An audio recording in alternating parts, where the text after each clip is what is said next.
Everybody. How is everybody today? Doing great. Doing great. Julian, always good to see you. So it's very hard to believe that we're already on week 4. You know, time flies when you're having fun, but also time flies when you're busy and focused. And I just wanted to start off today just by acknowledging all of you. You know, it's you do these programs and everything every day, and you see different people show up in different ways. And I can wholeheartedly say that in the 10,000 plus hours I've done this just at Compass, I've never seen a group of people show up like the people in this blueprint program. It is truly amazing and inspiring just for us to see and our team to see the way that you continue to show up every week. But it's a little bit different, right? Because people are showing up here. And someone asked me yesterday, they said, so what's your percentage drop off, right? Because you find in coaching programs that there's a big drop off week after week. And what people are excited about in the beginning doesn't necessarily hold through. And that speaks to all of you because you guys not only have showed up for these sessions, you've not only taken action, you have only gotten results, but you're also going to accountability sessions. I've gotten a lot of emails saying that I've met someone else in the blueprint and that this has been really helpful. So I just wanted to acknowledge all of you for what you've created in this space for each other. So I want to start off by sharing my gratitude to say thank you. Now, the next part is this whole concept of what is this session about, right? So I want to ask all of you, because it's better to know what you think than to make it up myself. What do you think today's going to be about?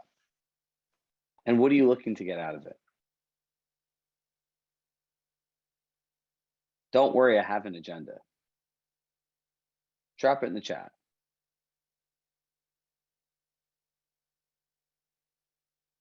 Or you guys just like hearing me talk? That's always flattering. A new listing. All right, so today's going to be a mixture of a recap of the first 3 sessions, and then I'm going to get into really performance coaching. And what is performance coaching? This is what the best clients I have and my best ability to help you grow, right? Because look, do I love seeing everybody here? Absolutely. You could always genuinely tell that I'm actually excited every single week when we do this. But what I really care about the most is what you do after you leave here. It's not about what you learn, it's about what you implement. And I believe as a coach and as your partner, it is my responsibility to make sure you do the work as best as I can. Does that make sense? So what we find is in coaching programs, there's not enough time spent on continuity and implementation. It's like, okay, what can we teach? What can we teach? What can we teach? Because people that sell coaching and products have this sad misconception that giving someone something new each week is the value. Where I think the value is, hey, how can we help people have a better business and as a result have a better life, right? As I would say, like either one of those things that happen independently by accident, both happen on purpose. If someone was to say to us, hey, I made tons of money, but like my whole life fell apart, I would wish they never signed up for the program. And I'd like them to unlearn everything they learned. So what I was hoping is throughout all this, you realize that your business can be simple and that your goal is just to connect with people that you know, like, trust, and have already done business with you. Who has people like that in their network? Okay. So real estate is baned with the problem of next and new. What am I going to do next? And what new thing am I going to try? Does anyone else ever feel that way? Because as people, we always feel like, okay, what do I need to do? What do I need to do? What do I need to do? And my answer is, hey, like, let's make this all simple. There's no reason you shouldn't have coffee, teas, breakfast, lunch, dinners, client appreciation events, talk to people that you know, and that's your actual business. And then on the back end, as the clients are created, you work with more high level strategists on building scalable operations. But it has to do a lot with consistency, habits, and learning how to get out of your own head to be focused. So we want to go through the sessions today, and we want to make sure that you get focused, and we want to make sure that you can actually do the work that you've been signed up to do. Sound good for everybody? All right, I have a lot of stuff to get through, so I'm going to share my screen and we can get rocking and rolling.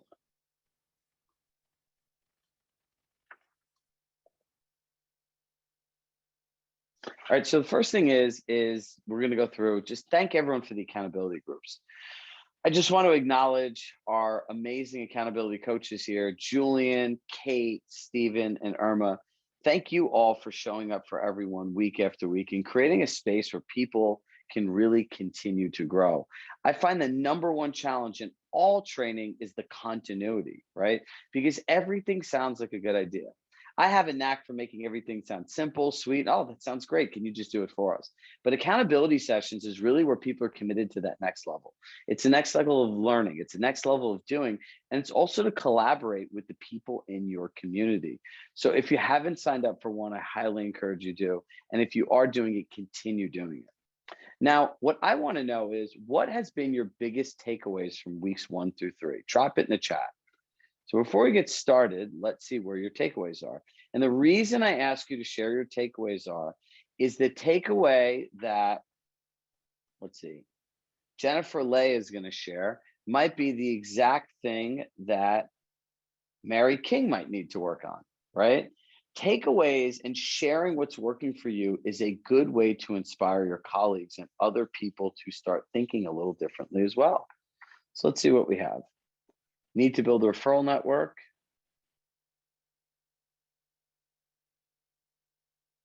Figured out really where her business is coming from. Organization. Consistency. Bulk email is your best friend to seller leads. This is not difficult. Diane, you just made my day. Just do it. Referral network, referral network, referral network. Stop overthinking, less words. That is a huge one. Getting out of your head, focus on CRM. Finally get my CRM dialed in. A lot of takeaways were from the accountability session. Perfect. So let's go into recapping week 1. Now, week 1, we went through the first concept. Likely to sell are free seller leads. Go look up SmartZip. It's one of these many companies that sell data based on an algorithm that people are moving. Shocking, right? You could spend tens of thousands of dollars a month on this. You get it for free at Compass. Now, the second step with all those is you need to organize and tag the leads that you have, right? Because if you're not organizing and tag them, you have no way to follow up with them. And then you go into what I call crisis care marketing. You sit through a likely to sell session, you sit through a marketing session, like, I got to send an email, I got to send an email, I got to send an email. Believe me, your clients know that you're doing that because it's inconsistent. So please stop doing that. Campaigning is the art of creating a structured set of emails to get your client or reader to a specific result. Now, when we're thinking about campaigning, it's like, what's the email that goes out on day 1? What goes out on day 30? What goes out on day 45? And how do all these things connect together? Because if someone reads all 3 emails, they should tell that it's planned out, right? You can tell when large brands in the world are marketing to you because their marketing is sequential. Their marketing tells a story. Their marketing has consistency. These are all the things we need to bring into our business. Now, the 3 steps to a great cold emails. Be conversational, add value, create intrigue, right? That was our 3-step process. And I promise you, if you follow those 3 things, no one can ever be mad at you when you send an email because you're not spamming. So when we think about these 3 concepts, number 1, be conversational is all about just sharing stories to help you be more relatable. Like if I just went to my financial planner and I was reviewing my value of my portfolio, and now someone asked me about the value of my home, I'd be like, wait, I find out my stock portfolio value every year. How come I don't know my house? It's my largest financial asset. Now, creating this will make you more relatable to clients because you're speaking in something what I like to call framing. What I call framing is sharing something in the context of the other person's viewpoint. Meaning, like, if I can look at Kelsey, right, we could probably agree that reviewing your financial portfolio on an annual basis at minimum makes sense, correct? Would you ever want to invest money with a stockbroker or a financial wealth manager that didn't tell you your updates? Didn't tell you if it went up or went down? You'd be like, no, that totally makes sense. Now, what about your house? It's your largest financial asset. Do you want to know how much equity you have in it? If you put the 2 of them together, it makes a lot of sense, right? So look to find stories to relate them to people through your emails. I'd say, hey, Patty, let's see. Let me think of a story now. Hey, Patty, I was at the gym today and I ran into someone that was talking about consistency. And I was thinking about a conversation that we had shared a while ago when you were re-engaging in your fitness goals. Just thought of you and wanted to see how you're doing. That's sharing through a story that can be very relatable, right? When it comes to cold leads, you're going to want to do these stories through providing something of substance, right? So you can go onto a website called Answer the Public. Write this down. Answer the Public allows you to search what people are looking for. This is great for subject lines. So you reverse engineer it, you see what people are searching for, and then you make up a story. Yes, I did say make up a story, right? Make up a story that's relatable to the other people. Then the third part is asking powerful questions to create intrigue. Now, there are two types of questions. There's direct and indirect. Direct is the housing market's at an all-time high. Have you ever considered what you do with the additional money from selling your home today? That's direct. Indirect is if you or anyone could benefit from an equity analysis, please let me know. So let's see how you guys do. Are you guys direct communicators or indirect? Type it in the chat.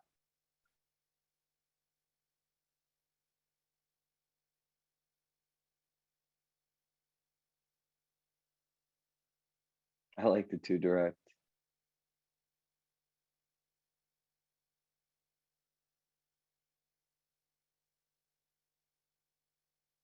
So our group in the morning, it was like a balance. This group seems to be extremely direct. Look, I think to speak to this point a little bit more on the growth aspect, as agents, we all need to get a little better at being direct. We all need to get, saying no is an actual business strategy, right?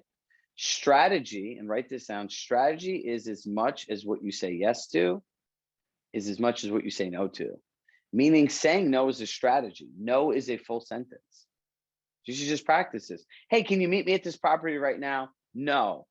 My phone's ringing at 11 o'clock at night. No.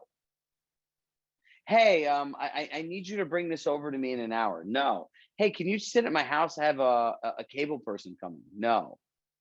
Hey, can you meet all my contractors and get the bids? No.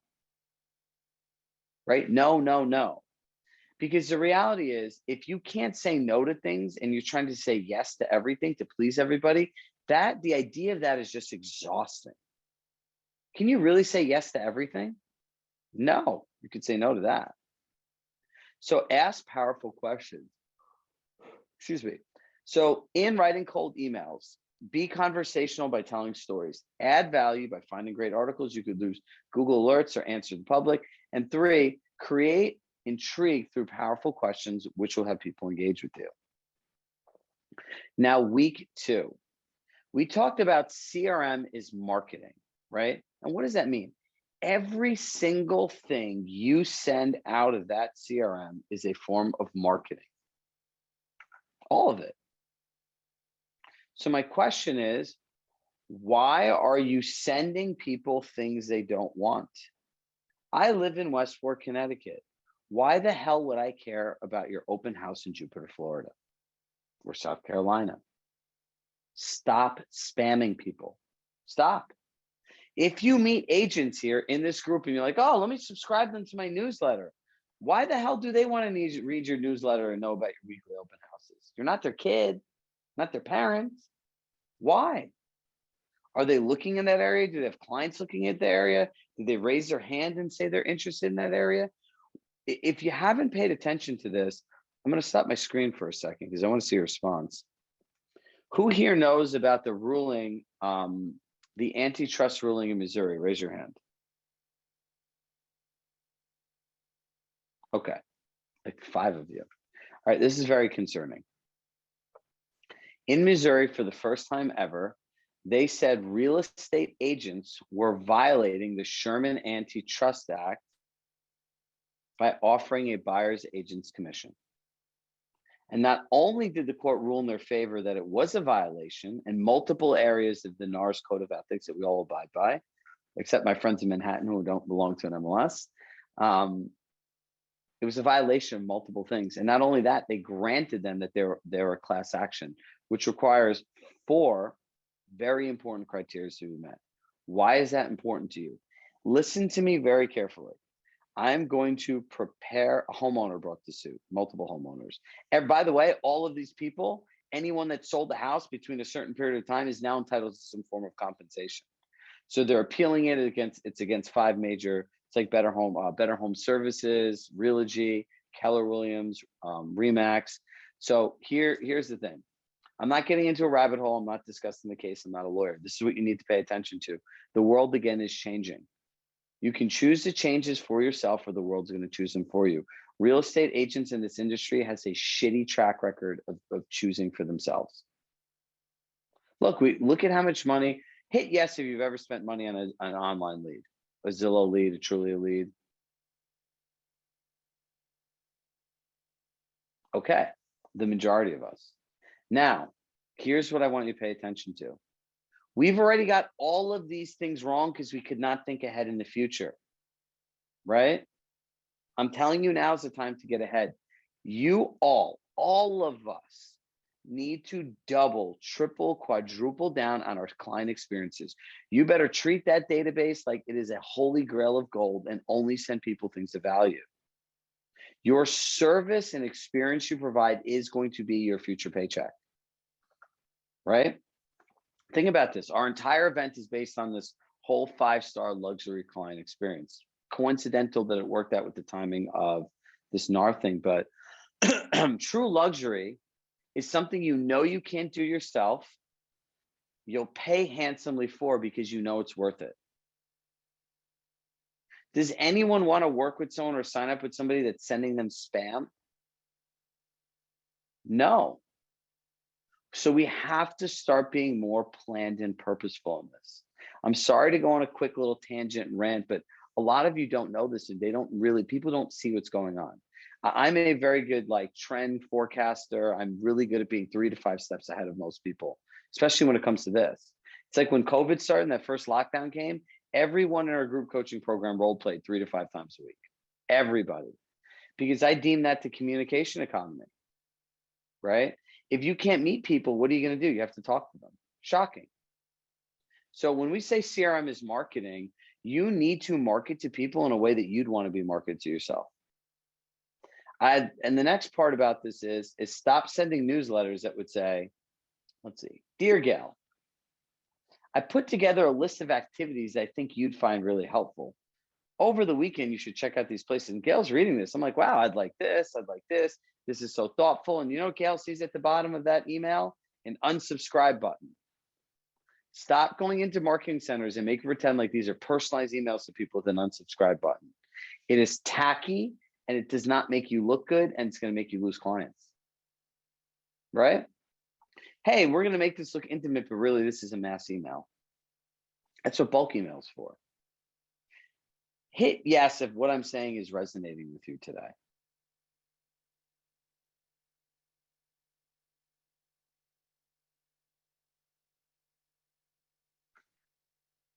This is what implementation sessions are really all about, right? It's like really getting into this. Now, if you think about the next second, your CRM should be confidence. That's the 15-second rule. Within 15 seconds, if you do not know who a person is, just archive them, get rid of them, right? Think about your CRM as like being in a gigantic networking room. Wouldn't you want confidence to go up to every person there? Or do you want it to be filled with a bunch of random anonymous strangers? Archive. You need to focus on the relationships and understand where your business comes from, right? If you can't have a clean database, you're missing the mark, 150%. So the next part is you need to know where your business comes from and how to focus your time, right? If you don't know where your business is coming from, this is where the new and next thing keep coming, right? And the fourth part is we need to understand the lifetime value of our clients, right? If Lizette sent me 4 referrals and I made over $100,000, I sent her a $9 bottle of wine and a generic card. Did I do myself any favors in life? Lizette, nod your head. Would you be upset if you sent me 4, 5, 6, 7, 8 clients? You can unmute yourself. 4, 5, 6, 7, 8 clients, and then I sent you some generic $10 bottle of wine and like a generic card. Yep, no more clients for you. But why? Why? Because you didn't, if I'm giving you the respect of giving you all these clients, I think you just have to treat it also as like a luxury experience back to that person. I think it's just something that shows that you're thinking about them on that high caliber level. And now, would I have been better off sending you nothing than sending you just some crappy gift? Uh, for me, yes. I would have preferred nothing as opposed to just because I'm thinking attitude, you're probably sending everybody the same gifts, but I'm the one that's feeding you lots of business. She answered that question as if we planned this out in advance. No, I'm being completely serious. But if you don't understand the lifetime value of your clients, you can't do stuff like this. You have no idea where to focus on. Think about your CRM as being like an event room and it being completely crowded with all these people. So thank you, Lizette. You can mute yourself again. You have to focus on the relationships that matter. People like, oh, you can't, you're not treating everyone the same. No, this is a business. This isn't like having your kids over and their friends and everyone's a person. Like, that's not it. This is a business. And the last one is a marketing calendar for campaigning. We provided you an unbelievable calendar that you could put in based on who you're marketing to, the subject line, the title, the email, the copy, the open rates. It's time that we applied real strategy to the work that we do, right? Now, remember, where does your business come from? Like, the interesting thing in this is if you're focused, you knew that in this 23.9, 24% comes from this area. But out of that 24%, it almost represents 1/3 of this entire person's income. Look at Zillow, 6.5 in transactions, 2.5 in actual money. Do you see how you can make decisions with data now? So Kate, who made this spreadsheet, will recirculate it out with this and she'll review it in her accountability group this week. You can't run an effective business if you don't know these basic numbers, right? How do you know where to focus your time? How? You don't. Chirag, I have a question on that. Okay, can we save it for the end? Okay, sure. Thanks. So where to focus your time, right? You focus your time on the areas where you're making money. Shocker, right? But if you've not done this for your business, you have to. And then look, understanding data is also understanding who your demographics are, right? You can use these in the CRM to create tags, who you should be nurturing the most, and how ultimately you connect with people the way they want to be connected with. Remember, if you have people that are all empty nesters, they don't want children's activities on the weekend. And this goes back to campaigning and target marketing versus crisis care. All right, I know I'm going really fast. We have a lot of stuff to cover and I want to leave time for questions. Week 3 recap. 3-step process for building Compass agent networks, building relationships, nurturing relationships, growing relationships. And remember, it's about what matters to them, not us. You know, last week I was in Boston and I went on a recruiting appointment, right? My friend bamboozled me in joining him into a meeting when I thought we were just going out to dinner. So these agents happened to be from like the top team in the area and like the top 2 people on the team. So when I went in there, all I did, he's like, can you close this for me? He goes, yeah. He goes, what are you going to say? I said, I'm not going to say anything. I'm just going to ask him questions. So I asked them a set of triggered questions to get them to talk about what mattered to them, not me or not Compass. They signed up. They both sent me a message. This was instrumental. We've never thought about our business like this, right? And now if you think about being a coach, I need to understand how you think, how you process information, what you're willing to do, what you're not willing to do. Ultimately, like, how do I push you over the edge or how do I care with force? All of those different things. But the only way I can do that is understand what matters to you, not me, right? So here's how you do this. Building relationships. Number 1, identify feeder markets. What's a feeder market?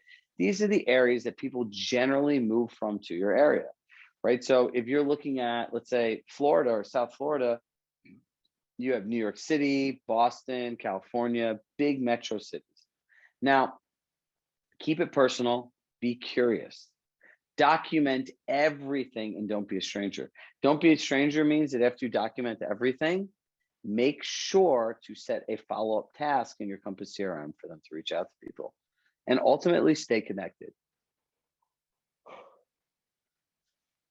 Now, in doing this, remember the numbers: 2 agents a day, 5 days a week, 10 agents a week that do that consistently 10 months a year. You'll meet 400 agents this year.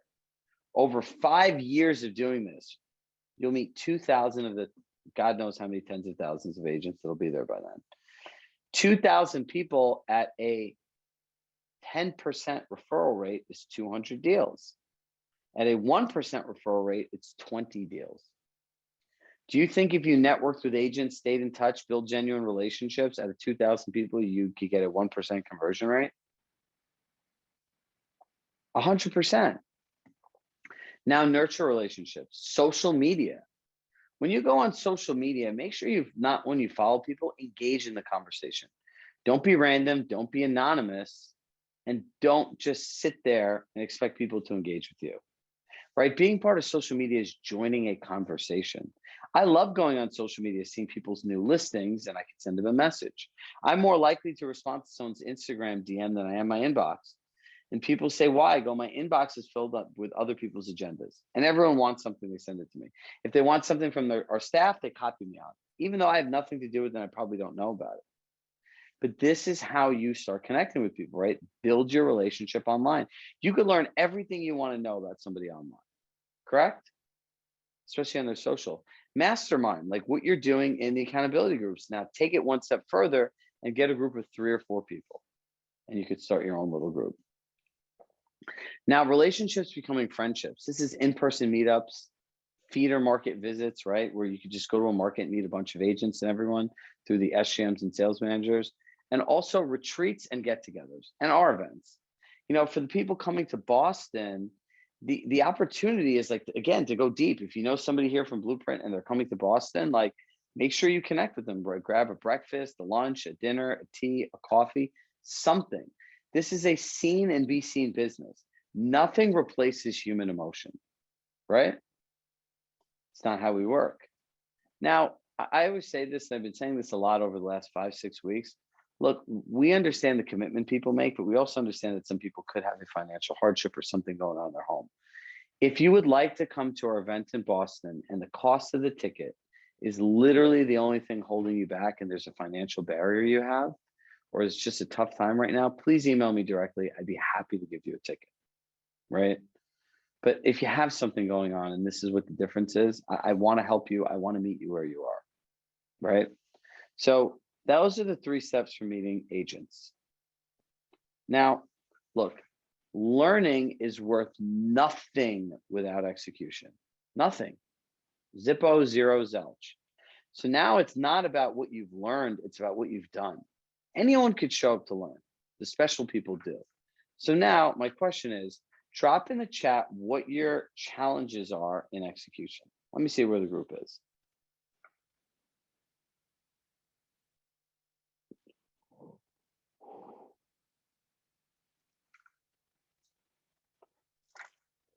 Consistency, time, consistency, time, blocking time, overwhelmed.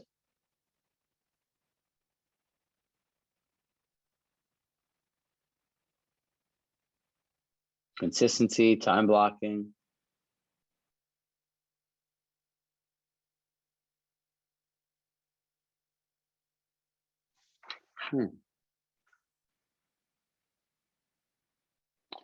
So as you can see, there are 5 challenges I've outlined here. And these challenges are very representative of what's in the box. I don't have time. Let me tell you something about I don't have time. That is the biggest bullshit that all of you are saying, right? If you say that you don't have time, you should just take your piece of paper and write this down. I'm full of shit. I'm a liar. Let me tell you why. Open up this thing called screen time on your phone. Magic. How much time do you have for Instagram and Facebook and text message and emails? No, but I'm working. No, you're not really working. That's not being productive. I'm sorry. So if you look at for time, all your time is on screen time, right? It'll tell you how many hours you spent, how much you're spending on social media, how many times you pick up your phone. Do you know the average agent picks up their phone just like this 150 times a day? 150, they pick up their phone, they scroll, they open.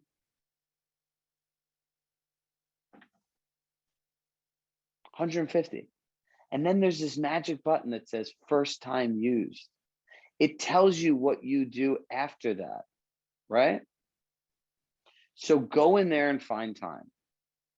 The second one is, this is not for me. Do you ever wonder why you say something like, someone says, Dominic, I want you to do this. And you're like, yeah, this isn't for me. You want to know why you do that and why that happens? Because you make promises to yourself, like, I'm going to wake up every day and go exercise, and you don't do them. So when you make promises to yourself and you don't do them, this is what happens. You think that's not for you. Of course it's for you. It's for everybody. And then this is uncomfortable, right? Who hates doing things that are uncomfortable? My best friend growing up, God bless his soul, I had dinner with him the other night. We've known each other since we're 7. His parents have just always given him stuff, right? Like he always had the nicest new cars. He had the best clothes. If he got in trouble, they got him out of it. He was never uncomfortable. He said to me, he goes, my effing parents did me no favors in life. I go, why? He goes, I don't even know how to be uncomfortable. He goes, you'll tell me to do interval sprints and let's run. I don't want to run. You ask me to go to a hard class, it's going to be hard. I don't do it. I've never been uncomfortable. Learning to be uncomfortable is a skill. The fourth challenge is I have a hard time staying focused and am easily distracted by calls, emails, and texts. Is that anybody here? And the last one is, I wish someone could do it with me. Look, real estate's a lonely business, but when you do it with other people, it can actually inspire confidence within you, right? So let's make this simple together. Now, here's my question. If I could tell you exactly what to do to grow your business and grow your life in 5 simple steps, would you do it?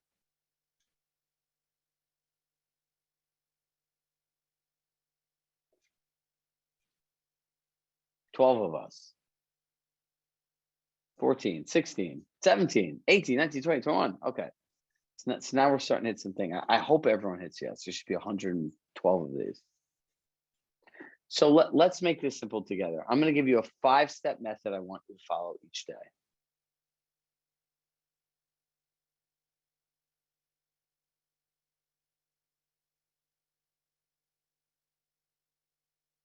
Okay, number 1, 60 to 90 minutes of focus time a day will change your life and change your business. If you spend 60 to 90 minutes each day reaching out to a couple past clients, reaching out to agents, and doing all your proactive outreach, planning your campaigns, executing your campaigns, it will change your entire business. And you can actually have a life because you have a surplus of business. Do you know the number one reason agents end up with bad clients and overpricing?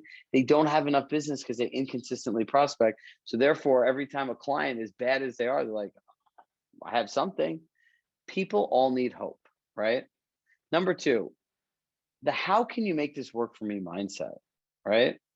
It's not why won't this work? Why not this? Who cares? You want to write down, what do I need to do or how do I need to make this for me?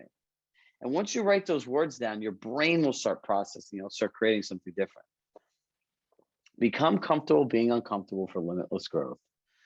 Way back when, I think in 2011 or 12, I was in a private retreat with Bruce Jenner when he was still Bruce and not Kate or Caitlin. And he was one of the most phenomenal speakers I ever met. It's in a house with 14 people. They had a chef, so he ordered they cooked in. And I got to sit next to him for an entire hour talking to him. I'm from Westchester, New York, in Larchmont, and he was a guy that was born in Terrytown. So we clicked. A lot of things to talk about. And he said, your ability to grow in life is directly related to your ability to being comfortable being uncomfortable. And then I started learning and thinking about this. I'm like, wait a second, being uncomfortable is an actual learned skill. Do one more rep at the gym. David Goggins calls it his 40% rule. Once you get to 40%, You're done. Your mental brain is just like, shut up, shut up, shut up. Like, this isn't for me. No, you need to get comfortable being uncomfortable. That's why I like cold showers. No matter how much I do them, they suck just as much. Right? So find things to do. That's that one extra rep at the gym, that other 30 seconds on a treadmill. Anything you could do, go learn the skill. Now, I call it the 2-tab rule. When you have more than 2 tabs open, unless you're doing a research project, you're distracted. You're not being in your full capacity. And also, like, turn your phone off and emails off while you're working. I haven't had my text message notification on in 2 years. It's the most relieving thing I've ever done. And the last one is find a friend in the group and get together. Who here knows one other person in this group? Everybody. So why aren't you working more with each other? And the last part is a morning routine. We all need a morning routine. If you don't have a morning routine, your day is set up for failure. So when you do a morning routine, it's about a few things. Number one, you need to hydrate yourself, because the number one reason most people are dehydrated is because they don't have enough water. The second thing is whether it's positive audio, reading. The third thing is exercise. And the fourth thing is eating a healthy breakfast. If you could do those 4 things every morning, your whole day would change. Now, the next thing is reaching out to your likely selves via bulk email. This is a simple task. You could do it every day, and make sure you follow our 3 steps to having effective conversations. The other one, contact 3 to 5 Compass agents a day. I put 2 a day, and you'd have 400 people, by next February, April, right? Now, if you're not sitting here and doing this, you're literally saying, hey, I'm passing up a lead. Don't do that. Contact 3 to 5 past clients in your spreadsheet and break down where, and then send them a nice, thoughtful thank you gift, right? When speaking with people, sometimes surprise and delights can go a very long way. Now, as we're doing this is a simple routine for us to follow. Can we do all of these things in 90 minutes? Yes or no?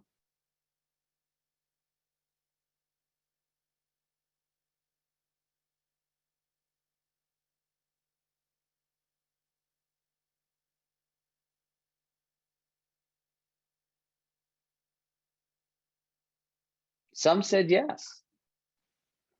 Some are still reluctant. Listen, if you're focused for 90 minutes every day, no phone calls, no emails, just doing what you need to do, you could knock this stuff out. And remember, every promise is a task. Take great notes and don't overcomplicate things. You speak with an agent, take some notes, connect with them on social, see what they're doing in their life, congratulate them. This does not have to be complicated. Everything in life is simple. People make things complicated. Your business is as unique as you, and it's also as simple as you want to make it. Now, my question to you all is this now. Based on doing this, beating our procrastination, just being focused, understanding that there is a cosmic shift going on in this industry. Do you all see this right now? I do. I hope all of you do. It's my responsibility, right? Number one, I don't have time. That's freaking bullshit. Number two, this is not for you. Yes, you're here. It is for you. There are plenty of other people that feel the same way, right? Number three, this is uncomfortable. Great. I guarantee you it's more comfortable than being broke. If you lose your clients and run out of money, believe me, there's no comparison to living on credit card debt to sending emails that you don't feel good sending because somebody write you a mean response. Like, let's all be serious here, right? Need to pivot or you'll get knocked down. Listen, there are tons of great agents in the early 2000s that know neighborhoods better than any of us will, and they have no business and they're obsolete now because they didn't want to adopt online leads. Simple. The fourth one, I have a hard time staying focused. I think everyone has ADD. Go find a group of Zoom people. Someone want a great idea on how to grow a massive network of people and add value to people every single day? All of you should say yes. I would say time management junkies. This group is for people that are bad with time management and need a place to be focused and do work with other people. And I'd literally start the group. I'd reach out to people. I would just open Zoom. I'd say, hey, who for 90 minutes wants to sit down and really actually get this work done? And the last one is, I wish someone could do it with me. Of course, someone could do it with you. There's a whole group of people here. There is no reason that none of this stuff is going to happen for you. The difference between what you want and what you have are just some simple thoughts you have in your head and you need to get rid of. So the question is, at the end of this 4th week, who are you going to be next week? What are you going to do? Are you going to carry that momentum and fight forward and realize it's the details that matter? It's the consistency that'll put us ahead, and it's a discipline that will make it a multiplier. The ball's in your court now. I'm here to be your coach and your partner. We've made sure to give you the spreadsheets on how to find and break down your business, marketing calendars, some planned emails. All you have to do, some of you guys, just hit a button. That's it. So now let me ask you, who here feels that they can do this with me? Hit yes in the chat box.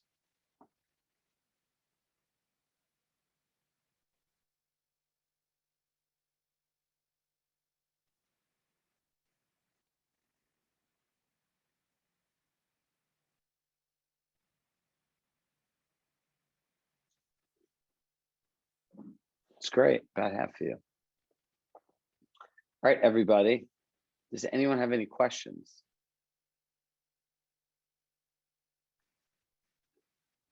And I'm looking forward to seeing a lot of you in Boston as well. Jill does.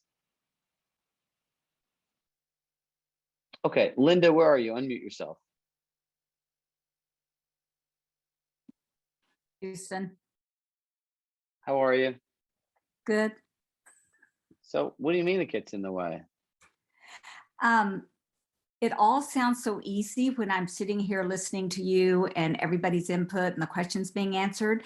It's when I go to get to execute it, my mind gets in the way, or I start going, was I to do this next? Should I do this next? Oh, this doesn't really sound that good. And it's like, maybe the Zoom call with 90 minutes would be helpful, because then you just do it because you're time locked and people are tied into you. Listen, number one, no one really is caring and thinking about it that much. Number two, it's only as complicated as you make it. Listen, I asked you in reality, what I asked you to do, talk to 2 Compass agents a day and reach out to 3 people that have already transacted with you or know who you are and just have a human conversation with them. People set all these prerequisites. Well, I need to have this information. I need to do this. I need to do that. Then I'll call. It's like destination happiness. I'm not going to be happy till I get here. You got to be happy throughout the entire way. So if someone is, what? As I say, I also think, at least with me, maybe with other people, this is like an after a consulting career that I'm doing real estate. So I've been doing it about 5 years.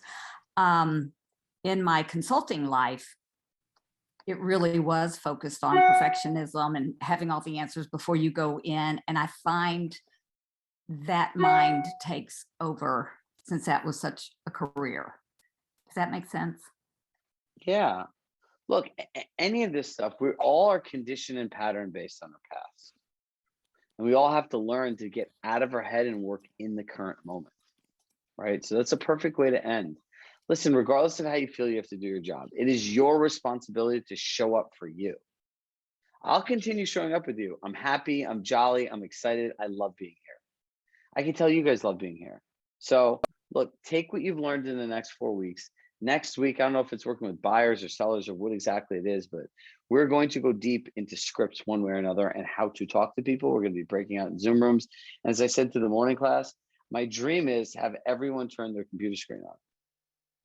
Maybe it'll happen, maybe it won't. So, Chirag, can I ask a question quickly? Going back to last week when you told us to tag people with the value, the dollar value. So if I had a client that referred their best friends and their best friends referred 3 other people, do I add all of those to the first person or just the one person they referred? Because indirectly, it all came from them. I would add it all, however it's easiest for you to process, right?